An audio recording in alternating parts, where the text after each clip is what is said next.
நானும் என் மனைவியும் ஒரு முறை மலேசியாவில் உள்ள ஒரு பிரபலமான மலை வாசஸ்தலத்திற்கு வார இறுதி பயணம் மேற்கொண்டோம்.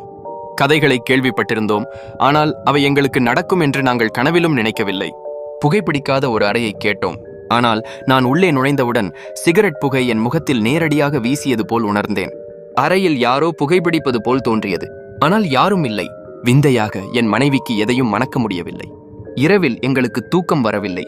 விளக்க முடியாத ஒரு பொதுவான அசௌகரியம் இருந்தது. அதிகாலை 3 மணிக்குப் பிறகு என் மனைவி என்னை எழுப்பினாள். படுக்கையின் என் பக்கவாட்டு கண்ணாடியில் ஒரு ஜோடி கண்களையும் ஒரு நிழல் உருவத்தையும் அவள் கண்டாள்.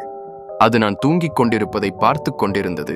சொல்லத் தேவையில்லை, நாங்கள் எங்கள் பைகளை ஒரு நொடியில் பேக் செய்துவிட்டு சில நிமிடங்களில் கதவை தாழிட்டு வெளியே சென்று கீழே உள்ள ஒரு சீனக் கோவிலில் நின்றோம்.